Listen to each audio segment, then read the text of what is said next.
Hi, it's Andrew Priestley. Welcome to Multiply Your Money. It's episode number 27. You can find me this program, Multiply Your Money, on Facebook, on LinkedIn.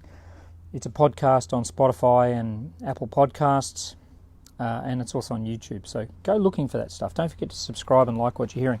And I'm talking about a book called The Money Chimp. Spend less, save more, get out of debt faster. And the last couple of sessions that I talked about the big showstoppers, the stuff that actually stops you from managing your money. And I identified two types of people, spenders and investors. And you know which one you are. You know what it feels like to be a spender, right? You know what it feels like having no cash in your wallet and no money in the bank. Hey, there's Suzanne. Hi, Suzanne. You know what that feels like. Right? That's what we're looking at. What does it feel like? I know people who have more month than money, and they know what that feels like. I was chatting with someone recently who they're self-employed, and they're doing it really tough at the moment, but there's no financial reserves. None whatsoever. So it's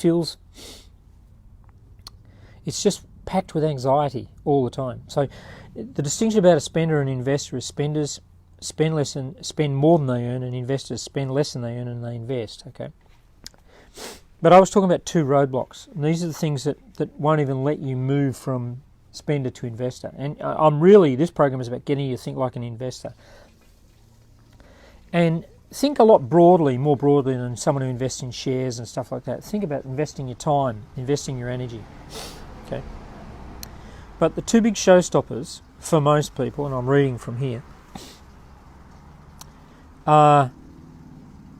particularly as it impacts on managing money, is legitimate obstacles and self-imposed obstacles. So a legitimate obstacle is that there's some really good reason why you can't manage your money. A friend of mine has a son who's 29 who's profoundly disabled. He can't even move unassisted, let alone read a credit card statement. Okay, I know people that have their whole industries have been shaken up, and the whole industry that they train in is in a downturn. I was watching a show on TV the other day about people who've been veterans of Silicon Valley, and these people are highly qualified, incredibly experienced, and for some reason they turn 50, and they're trying to apply for intern jobs, right? There are people who are living in war-torn areas where they're facing natural disasters. Okay, so it's going to be hard for you to do that, right? My great-grandfather was a house painter, and he was up in Yorkshire, up near Bradford, Leeds, up that way. Bradford, Leeds. And when the coal mines shut down, all his work dried up. So he just actually made the decision to uproot his whole family, and they went to London. They went to Fulham, as a matter of fact. But those who stayed behind fell into long-term intergenerational poverty and hardship. Okay, so some change is required, either a physical change or an emotional change or a mental change. Okay, but if that sounds like you, well, okay, you've got legitimate reasons for why you can't manage your money. The other one is self-imposed limitations. This is one where you say, the reason I got no money is because my family were like that. It's that whole etiology thing.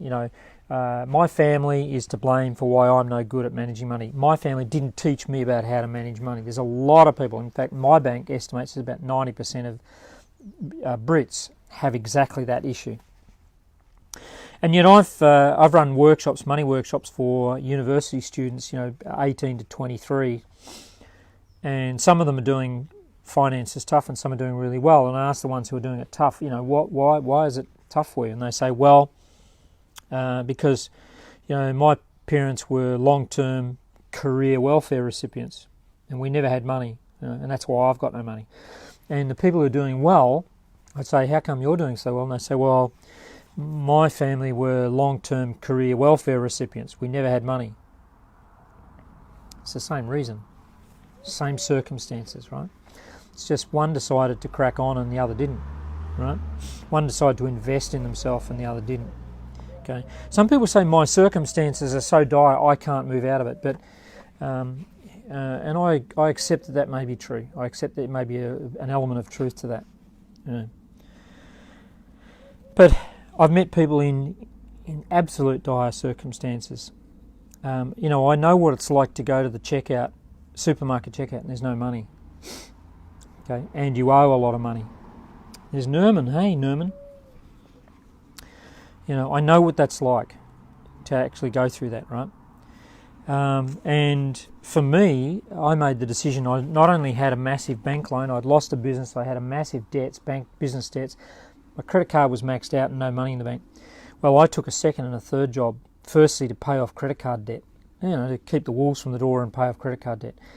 And once I'd got the credit card debt down, I'd then set a goal to having a financial cushion, cash reserves, money set aside for emergencies. And when I built an emergency fund, then I started to look at, well, have I got, a month's worth of overheads in cash, then 2 months, then 3 months. But, just because I thought, oh yeah, this is going to happen, I wasn't relying on the lotto, for example, right? But just because I thought, oh, that's what I want, it took some smart thinking and hard work, lots of hard work, to lean into this, to fix it. I sold a lot of stuff, and I'm going to go into, in Season 2, I'm going to go into a lot of the nitty-gritty. We're in Season 1 right now. How's that? Trucks. And, I guess maybe too, I had those family influences. I could say, well, my family didn't have that money. When I grew up as a kid, we had that question. I remember I'd say I was walking down home from school and I went through a news agency and I saw a Mad magazine. I love the comics, and it was 50 cents. And I went home to my mum and asked her, and that was, that's a lot, And she said, do you want it or do you need it? And I could not convince her that I needed it, so I let it go. In the back of my mind, I really did want it. I really did want this magazine, this comic book. And anyway, I went back the next day, and the last one had been sold. It was no longer there, and I regretted that for ages. Why didn't I buy that magazine? Why didn't I buy it? Because I had this bug in my head, so I wanted to need it. And that's so powerful, even today. My kids say it's hilarious. They say you just rarely ever spend money on yourself.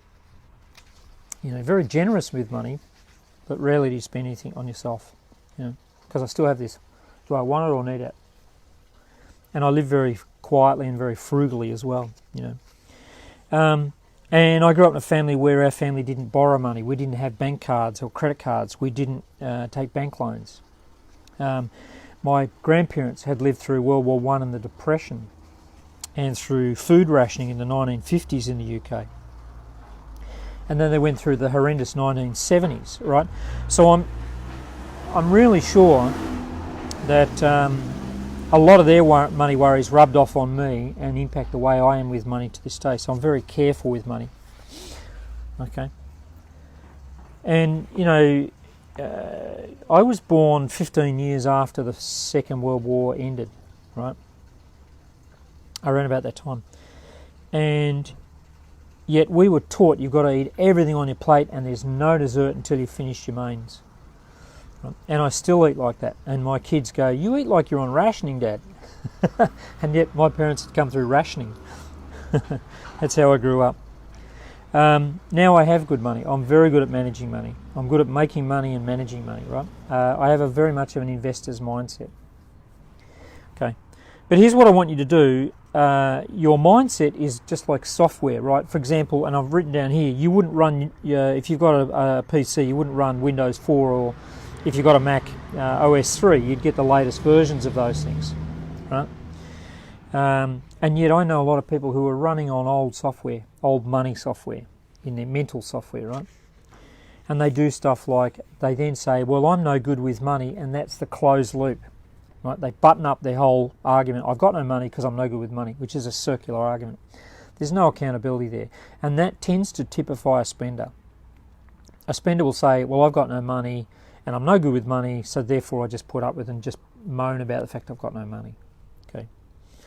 So on episode 28, which is the one coming up after this, I'm going to give you a little activity and I'm going to do a sheet to go with it. You need to do this with a buddy.